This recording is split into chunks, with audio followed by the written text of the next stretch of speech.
Melo has played his last game in Houston. He's not really efficient, and he's not performing defensively. He is past his prime. He is not who he once was. He's kind of expendable. When I say you should go to China, stay a star, play basketball, you're going to have to do it overseas. We're watching him disintegrate before our very eyes.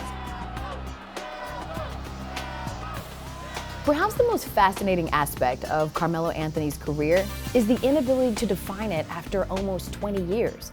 What is Melo's legacy? National champion as a teenager, 3-time Olympic gold medalist, top 20 scorer all time, all-star, all-NBA, all day, Melo a surefire Hall of Famer. That doesn't really mean much with names like Drazen Petrovic there. Okay, well, but Drazen Petrovic didn't leave his mark on the game like Melo did. Okay, so it's complicated, and the first complication is Melo's style. Coming out of Syracuse, Melo was arguably one of the greatest freshmen the NCAA has and will ever see. The best ever to wear the Syracuse uniform. To win a national championship, my first year, it would be big. Well, he did that, notching 35 consecutive double-figure scoring games along the way and helping to cement Jim Boeheim's coaching legacy. Oh, that's what made Melo fab, right? Like his size, power, finesse, athleticism, and the heroics with which he'd score. That's also called a ball hog, not a team player, selfish. We refer to it as egomaniacal. Colorful words, but perhaps the fair description of Melo is a relic. You see, kids Melo's age grew up watching the likes of MJ, who would start with the ball and end with these sort of mythical, unassisted buckets. Michael was magic, the setup, the prestige, the reaction. Yes! Yes! Yes! Listen to the crowd in the stadium. But ironically, as Melo was coming into the NBA, the Denver Nuggets select Carmelo Anthony from Syracuse University. The league was moving on from exactly what made him great.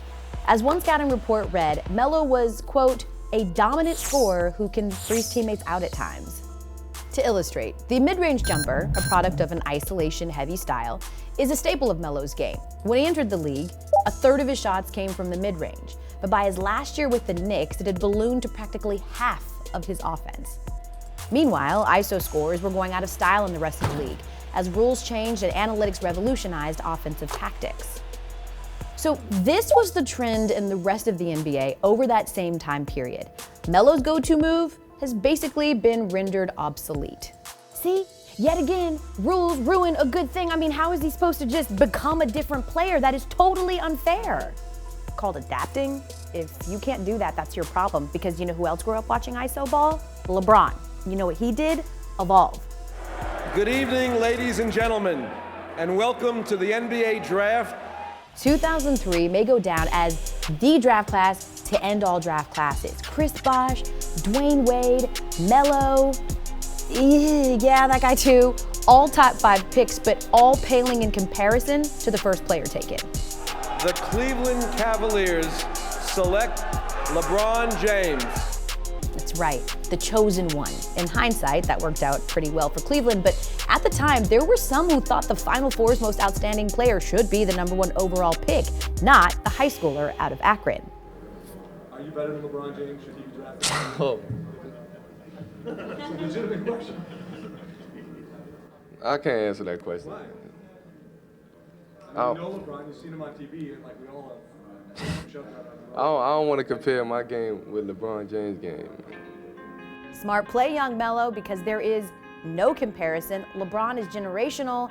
You won't even hand check. Okay, well, you have hindsight on your side. Melo was the most day one ready back then. At the time, he could have and should have gone #1 overall. But alas, he did not. And from that April day in New York to now, the narrative surrounding the two became a versus, a rivalry, a would you rather. And right away, it started to take its toll. Everywhere I go, why people want to say LeBron name to me. I get tired of hearing that name, to be honest with you. Deep down inside, I just be wanting to explode, like, please don't say that name to me anymore. I don't want to hear his name. The comparisons persisted, but it didn't take long for LeBron to distinguish himself. He proved that his multifaceted game was enough to overcome everything his teams were missing. His game evolved, and Melo, much to the chagrin of basketball fans, remained the same player he's always been. A prolific shooter whose defensive approach could best be described as sleepwalking? Anthony got caught looking. Right. So hate Melo because he's not well-rounded.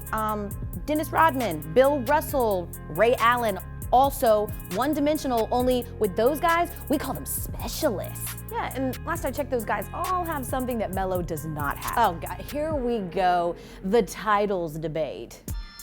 Yep, sorry, it's unavoidable in any assessment of Melo's career, and it's part of what makes him a walking contradiction. He's widely recognized as one of the greatest scorers in the game, but some of the other intangibles don't stand out. He does not make those around him better. His style of play doesn't lend itself towards making you believe that he can deliver a championship. Does Melo even care about winning? It's a question that's increasingly dogged him as the years have slid by without postseason success. And when he forced Denver to trade him to New York, the rumor wheel went off the rails. He abandoned his teammates. Oh, that's my cue, actually. He abandoned his teammates. He's only in it for himself. He said F you to Denver in favor of a mediocre Knicks team because the Rockies can't compete with Manhattan. He doesn't even care if his teams are any good. Melo only added fuel to that fire a couple of years ago. One big thing. I'll begin tonight with a quote. I can look back on it when my career is over if I don't have an NBA championship ring and say I had a great career. Close quote. What the hell did you just say? Did you just say that? Melo! Melo's 6.5 years in New York didn't bring the Knicks a title, but then again, no one's tenure there has in 45 years. There was pomp, there was circumstance. Carmelo Anthony sets new Garden record with 62 points. That three-pointer gives Carmelo Anthony 20,000 points for his career. There were even a few playoff appearances. But in the end, there was Melo, holding the bag for an infighting and underachieving franchise, and soon, he was someone else's problem. Melo traded to the Thunder. Carmelo's tenure with the Thunder was kind of awkward. It was kind of uncomfortable. Woj is reporting the Rockets, Carmelo Anthony, are discussing his role with the team. We're 10 games in and this talk is already happening. On one hand, Melo's mark on the game will be that of a cautionary tale, a lesson in growth or lack thereof, a rare talent whose moments of brilliance were fleeting and whose resume has a glaring hole. On the other hand, Melo's career holds firm against the greats, a preeminent shooter who never had the supporting cast that his fellow draftees were privy to, a man leveled with criticism about leaving, about staying, about perspective, about his role, about his release.